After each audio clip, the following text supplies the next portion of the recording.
1894 BCE, Ancient Babylon. King Hammurabi controlled 1.2 million people across Mesopotamia, using a weapon no other empire possessed: underground chambers that could shatter a human mind in under 60 minutes. Picture this: rough hands dragging you through torch-lit corridors toward a door carved into solid stone, the smell of fear, sweat, and desperation rising from the darkness below. But here's what no history book tells you: these weren't dungeons.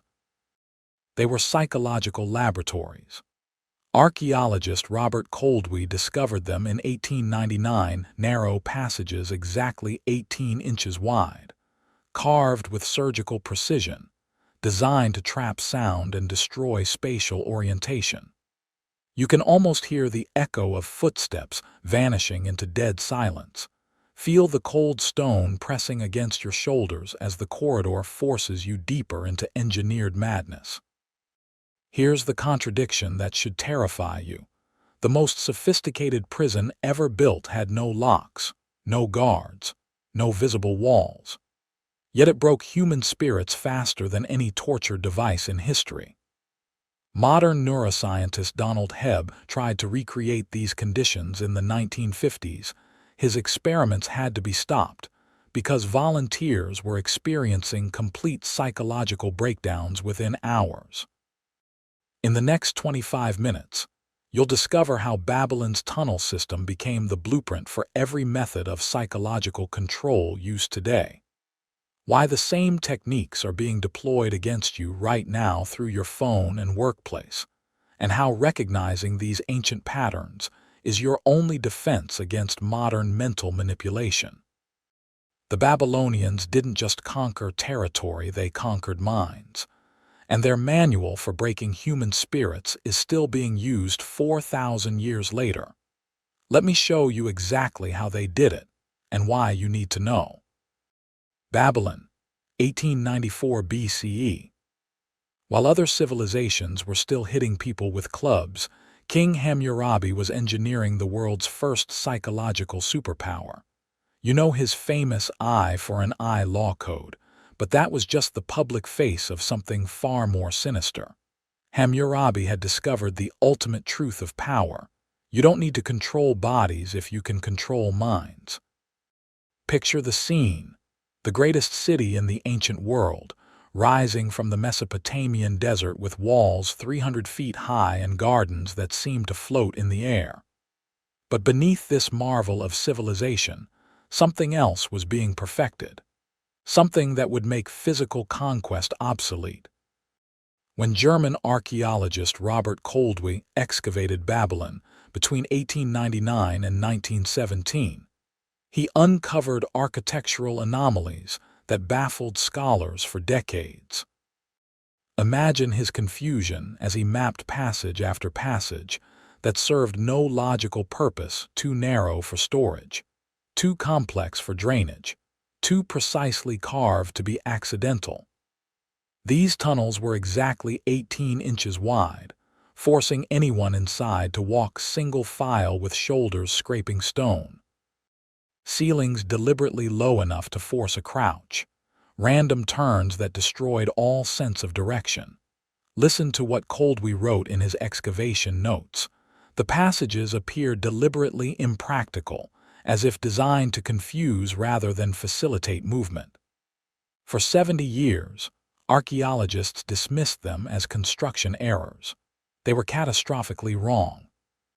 Here's what modern psychology reveals about those tunnels: they were weapons targeting human neurology itself. Dr. Donald Hebb's sensory deprivation experiments at McGill University in 1954 proved that removing light, sound, and spatial orientation triggers what he called cognitive collapse, hallucinations, time distortion, and complete identity breakdown within hours. The Babylonians had weaponized this effect 4,000 years before neuroscience understood it. But here's what makes this truly chilling: they didn't just use these tunnels on enemies. Ancient administrative tablets, translated by Assyriologist Mark van de Meerup, reveal that Babylonian citizens could be selected for purification rituals involving descent into these chambers, merchants who questioned tax rates, craftsmen who spoke too freely, anyone showing signs of independent thought. Imagine living in a city where any display of intellectual autonomy could result in psychological destruction, where conformity wasn't just preferred, it was neurologically enforced. The tunnels created what Dr. Martin Seligman would later call learned helplessness on a civilizational scale. And here's the part that should keep you awake at night. We never stopped building these tunnels. We just learned to make them invisible, weaving them into the fabric of modern life so seamlessly that we mistake psychological control for personal choice. The question isn't whether you're in a tunnel system right now. The question is whether you'll recognize it before it's too late. Let me take you inside. Close your eyes and imagine you're Nabu Rimeni, a grain merchant in ancient Babylon. You've been accused of selling short measures. Maybe you have, maybe you haven't. In Hammurabi's justice system, proof is irrelevant. What matters is the lesson your fate will teach others. Picture the terror. Guards arrive at midnight, no explanation offered. Rough hands drag you through empty streets while your family watches helplessly. The destination appears ordinary, a squat building of mud brick, indistinguishable from dozens of others. But when they open a door cut directly into the floor, your blood turns to ice water. The smell hits you first, damp stone mixed with something organic and wrong. Fierce sweat, human waste, the accumulated desperation of everyone who descended before you. Guards bind your eyes with rough cloth, and suddenly the world collapses to nothing but your own panicked breathing and the sound of your sandals scraping against stone steps that seem to descend forever. Step by step, they force you deeper. The temperature plummets. Air grows thick and stale, pressing against your lungs like a living thing. Stone walls scrape your shoulders, the passage is barely wider than your body. Behind you, footsteps echo. Ahead, only the unknown. Each step takes you further from everything that defines you: sunlight, space, the possibility of escape. Then they remove the blindfold, and you understand that darkness was mercy. Imagine the horror of perfect visibility into nothingness. A flickering torch reveals smooth stone walls carved with inhuman precision. No handholds, no irregularities, nothing your desperate fingers can grip. The passage stretches ahead and behind, but the torchlight reveals neither beginning nor end, just endless, identical tunnel. The ceiling presses down, forcing you to hunch like an animal. And the silence. The silence has weight, substance, malevolence. The guards leave. The torch goes out. And then you learn what real darkness means. It's not just absence of light, it's absence of reality itself. Your eyes strain until they water, manufacturing shapes that don't exist, movement in empty air.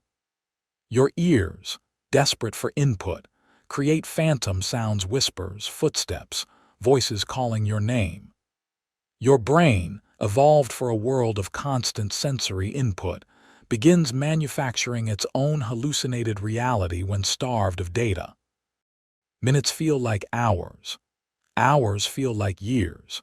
Without external reference points, your internal sense of time simply stops functioning. Are you walking for moments or days? Has it been one night underground or 7? Your body offers no clues. Hunger and thirst become abstract concepts in a place where time has no meaning. You try to walk, to escape, to do something. After 3 steps, you've lost all sense of direction. The stone walls feel identical under your desperate hands, smooth, cold, endless. You might be walking in circles. You might be walking deeper into an infinite maze. You might be retracing your own steps. There's no way to know, and the not knowing becomes its own form of torture. And that's when the real horror begins, not physical pain, but something far more devastating. The slow, methodical dissolution of your sense of self. First, you lose time. Dr. Mitchell Siffer's cave isolation experiments in the 1960s proved that humans lose all circadian rhythm within 48 hours of light deprivation. But the Babylonians discovered this millennia earlier. In their tunnels, when becomes meaningless. Past, present, and future collapse into an eternal, suffocating now. Then you lose space. Cognitive mapping researcher John O'Keefe won the Nobel Prize for discovering how human brains navigate. We create mental blueprints of our environment using specialized place cells in the hippocampus. The tunnels systematically destroy these neural maps. Without spatial orientation, identity itself begins to fragment. You are where you are. Strip away where, and you becomes negotiable. But the worst part is losing yourself. Picture this psychological nightmare. Memories become confused. Did that conversation with your wife happen yesterday or a decade ago? Are you really a grain merchant, or is that someone else's life bleeding into your dissolving consciousness? The thoughts in your head start feeling foreign, as if someone else is thinking them through your brain. This is ego dissolution, what Dr. Timothy Leary would later study with psychedelic drugs, but weaponized by ancient Babylonians. In controlled settings, this state can produce mystical experiences. In Babylon's tunnels, it produced compliant subjects ready to accept any identity their captors provided. The Babylonians had discovered something profound. Humans are social creatures, defined by relationships and environment. Strip away both simultaneously, and the self becomes clay soft, shapeable, ready to be molded into whatever form serves power. By the time someone emerged from those tunnels, if they emerged, they would confess to anything, promise anything, believe anything, just to never return. They became living advertisements for Babylonian power, proof that resistance wasn't just futile, but psychologically impossible. But the tunnels weren't just punishment chambers. They were research laboratories, conducting humanity's first experiments in systematic psychological control. Now, let me explain the exact neuroscience of what was happening in those tunnels, because understanding this psychology is your only defense against recognizing it in your own life. The Babylonians had stumbled onto a perfect storm of psychological vulnerabilities that modern neuroscience is only beginning to map. They weren't just torturing people, they were hacking the human operating system at its most fundamental level. Weapon 1: sensory deprivation psychosis. Picture your brain as a massive processing center handling thousands of inputs every second: light wavelengths, sound frequencies, touch sensations, spatial orientation data.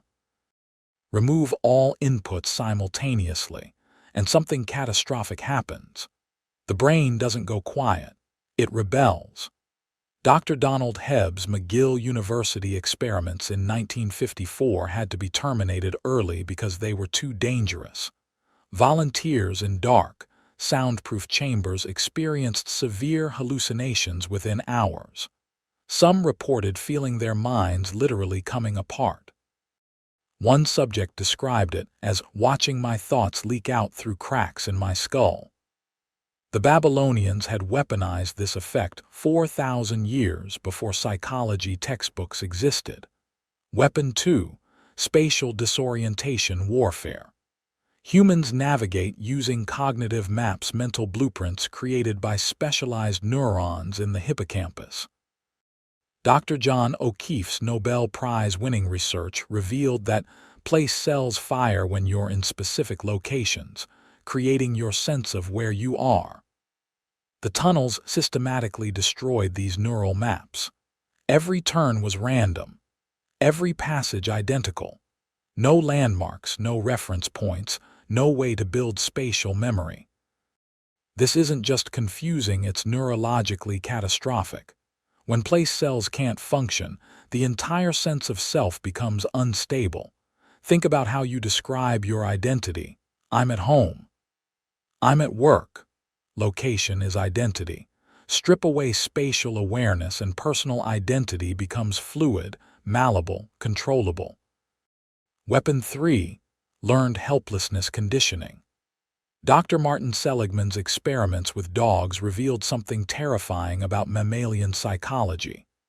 Animals subjected to random, unavoidable electric shocks eventually stopped trying to escape, even when escape became possible. They learned that their actions had no consequences, so they surrendered completely. The tunnels created identical conditioning in humans. No matter what you did, walk forward, backward, call for help, sit still, nothing changed. You remained trapped in the same featureless maze. Your brain learned that resistance was meaningless, that action had no effect, that you were fundamentally powerless. This learned helplessness didn't stay underground, it followed people back into normal life, making them permanently compliant. Weapon 4. Fundamental attribution error exploitation. Modern psychology reveals that humans consistently blame personal character for situational outcomes. When someone broke down in the tunnels, they didn't think, this environment is designed to break people. They thought, I am weak, I am broken, I deserve this suffering. This self-blame was crucial to the system's effectiveness.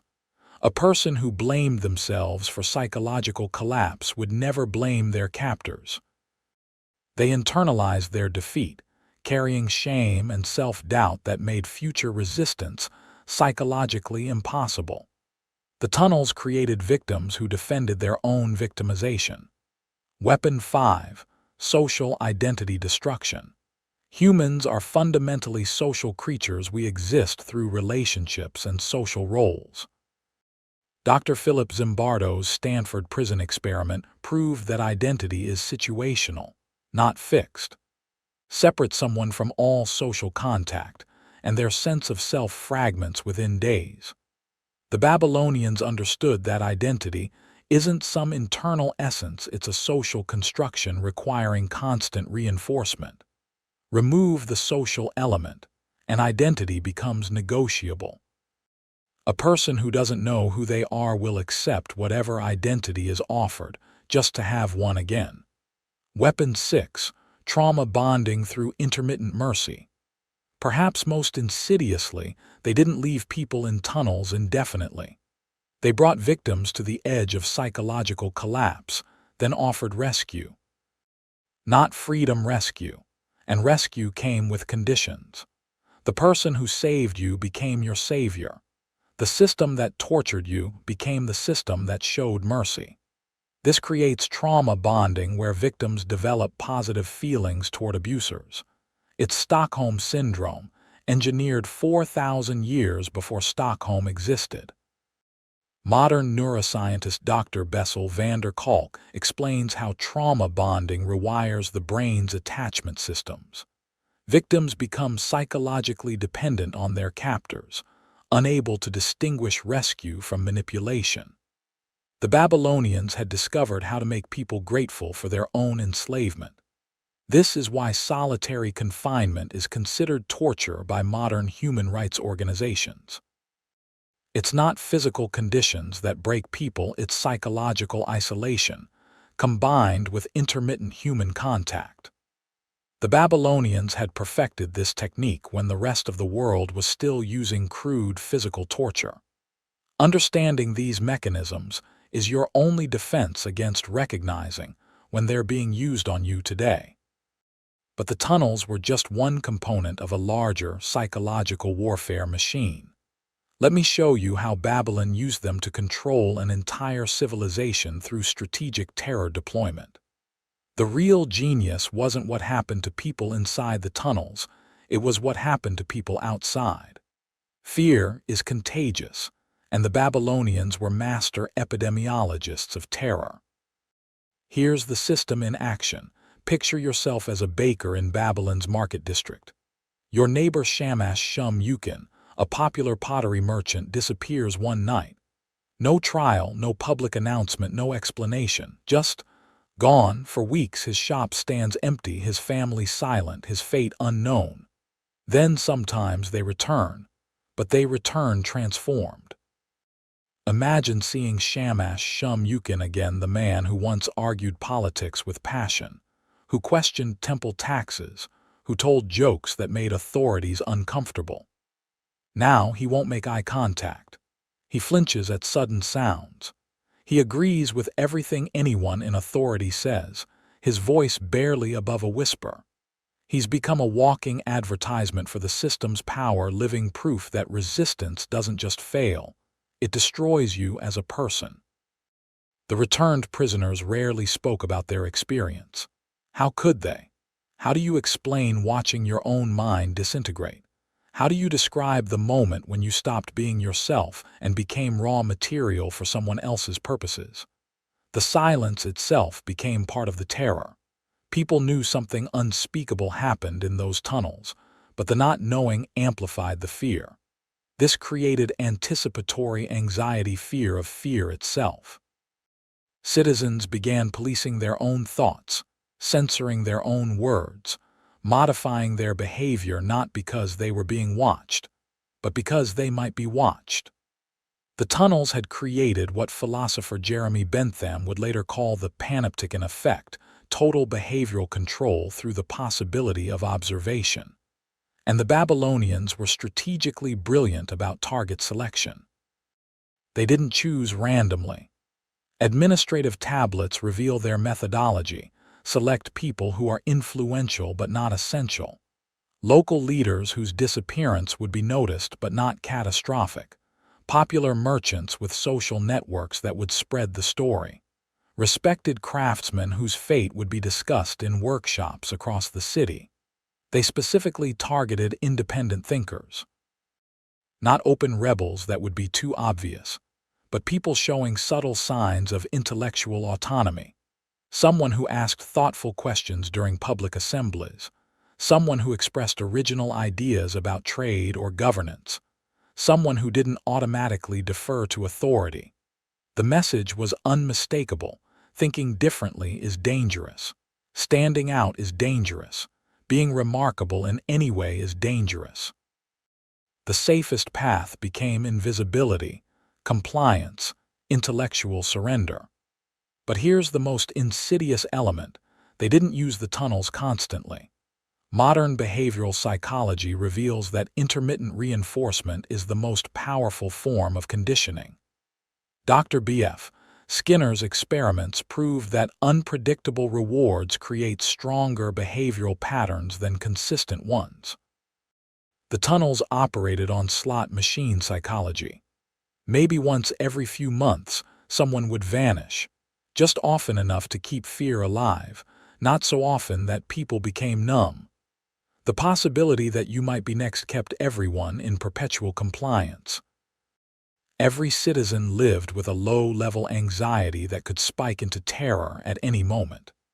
The Babylonians had mastered social proof, the psychological principle that people determine normal behavior by observing others.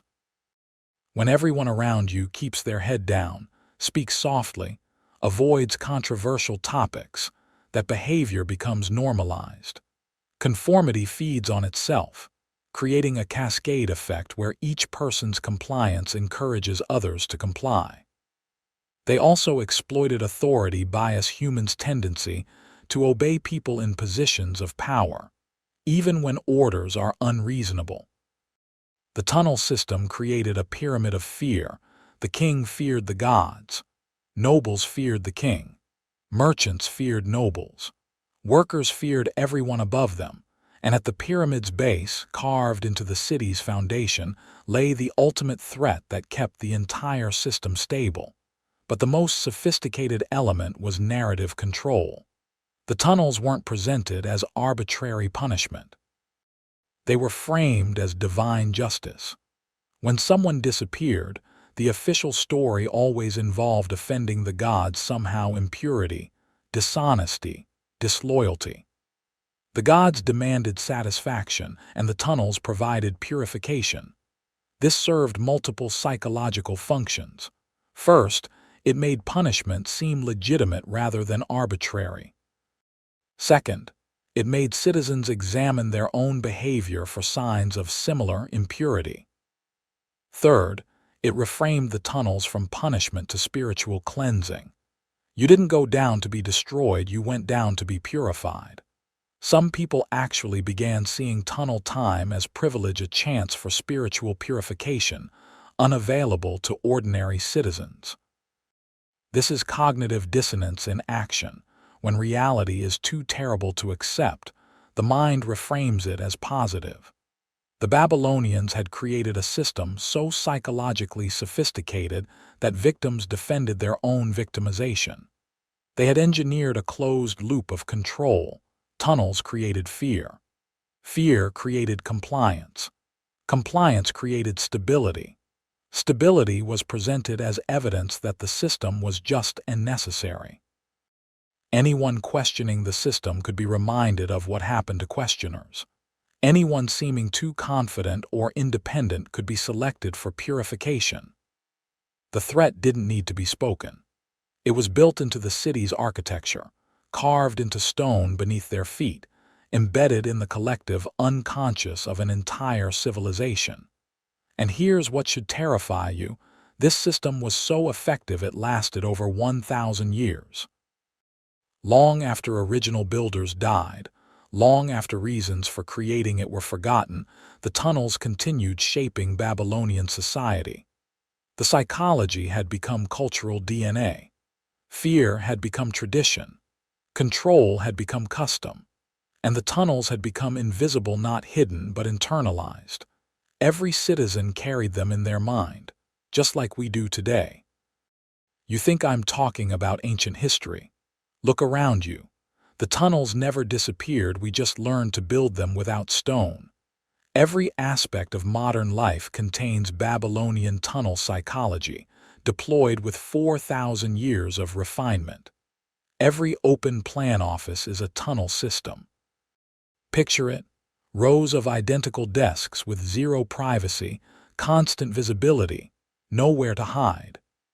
Your behavior monitored not by torch-carrying guards but by software tracking keystrokes, screen time, bathroom breaks, even facial expressions through laptop cameras. The psychological effect is identical: that crushing feeling that you're always being watched, always evaluated, always one mistake away from vanishing into HR. Every social media platform operates tunnel psychology, designed to disorient, overwhelm, make you lose track of time and identity. The algorithm delivers just enough positive reinforcement to keep you scrolling, just enough outrage to maintain engagement, just enough fear to ensure compliance with platform norms. You enter thinking you'll check updates for 5 minutes. You emerge hours later, disoriented, exhausted, not quite sure who you are anymore. Modern education systems are tunnel networks. Rows of identical desks, standardized curricula, zero-tolerance policies punishing independent thought. Students learn to keep heads down, follow instructions without question, never challenge authority. The message remains unchanged from ancient Babylon: conformity equals safety. Originality equals danger. Corporate culture deploys tunnel psychology systematically. Team-building exercises designed to break down individual identity. Mission statements replacing personal values. Performance reviews teaching you to internalize the company's judgment of your worth. Open offices where privacy is impossible and every conversation is monitored. The goal isn't productivity, it's psychological control, creating compliant workers who police their own thoughts. Even entertainment functions as tunnel systems. Binge-watching sessions that make hours disappear without conscious awareness. Games designed to hijack reward systems and create behavioral addiction. Movies and shows presenting identical narratives until they feel like natural law rather than manufactured content. You think you're relaxing, but you're being programmed for compliance. The surveillance state represents ultimate tunnel psychology. Cameras on every corner, algorithms analyzing every purchase, search, social connection. The panopticon effect in digital form: you modify behavior not because you're being watched, but because you might be watched. Self-censorship becomes automatic, internalized, invisible. And just like in Babylon, it's presented as beneficial. Office surveillance becomes productivity optimization. Social media manipulation becomes personalized experience. Educational conformity becomes standards and accountability. Corporate psychological control becomes company culture. The tunnels are always framed as helping you, protecting you, improving your life. The people who disappear today don't vanish into stone chambers. They get canceled, fired, deplatformed, socially ostracized. The effect remains identical. Others witness what happens to those who step out of line and modify behavior accordingly. Fear spreads without direct threats. Most insidiously, we've internalized the tunnels. We self-censor before anyone asks. We conform before anyone demands it. We police our own thoughts more effectively than any external authority could. The Babylonians would be amazed they needed stone, torches, physical labor to build their control system. We've made it invisible, voluntary, self-maintaining. We carry the tunnels everywhere we go.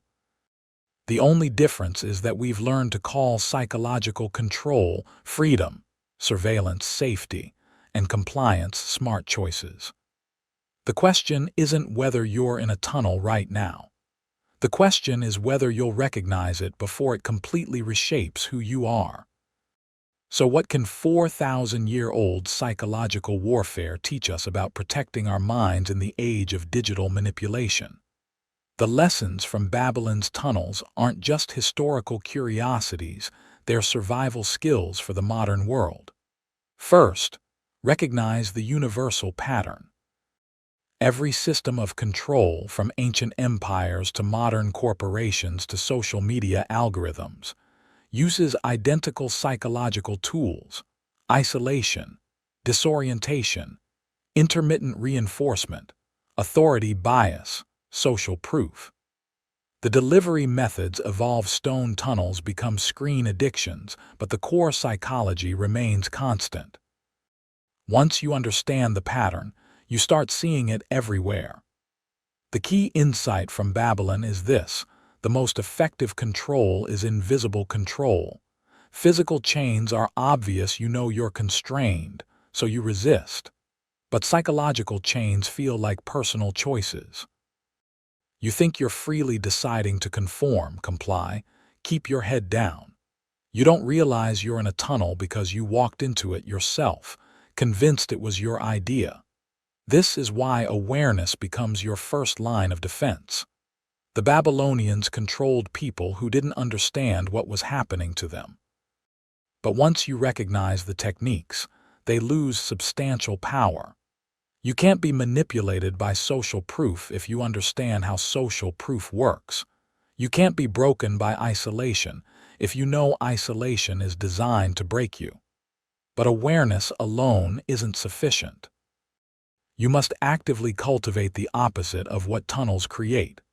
Tunnels worked by destroying sense of self, sense of agency, connection to others. To resist modern tunnel systems, you need to strengthen all three elements systematically. Strengthen your sense of self through regular reflection, maintaining personal values even when unpopular, consistent check-ins with your authentic thoughts and feelings. Ask yourself constantly, what do I actually believe versus what I think I'm supposed to believe? What do I genuinely want versus what I've been programmed to want? The goal is maintaining connection to your authentic self beneath layers of social conditioning. Strengthen your sense of agency through small acts of authentic choice, decisions that serve your values rather than system optimization. Take deliberate breaks from social media. Speak honestly in meetings even when uncomfortable. Question policies that don't serve human flourishing. The goal isn't rebellion for its own sake, it's proving to yourself that you still possess the capacity for independent action. Strengthen connections to others through vulnerable conversation, genuine sharing, building relationships that exist outside institutional frameworks. The tunnels isolated people to make them controllable. Counter isolation through authentic human connection makes you resilient to manipulation. But here's the crucial part: don't try to save everyone. This is vital. People around you who seem content in their tunnels may not want rescue. They may have made peace with psychological chains, finding comfort in compliance. Attempting to force awareness on someone unprepared for it often backfires, making them cling tighter to comfortable illusions. Instead, focus on being an example. Live authentically. Think independently. Maintain humanity within dehumanizing systems. Some people will notice and start asking questions. Those are the people you can genuinely help by sharing what you've learned. And remember, the goal isn't destroying all systems or rejecting all authority. Some structure is necessary for civilization to function. The goal is maintaining your ability to consciously choose which systems deserve participation and which deserve resistance.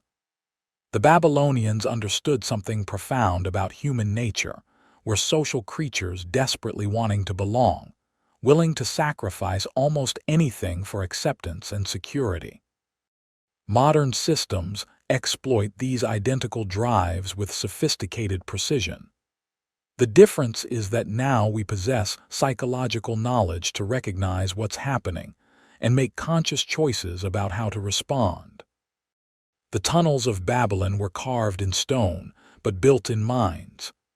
Every time someone descended into darkness and emerged broken, the tunnels grew deeper in collective consciousness.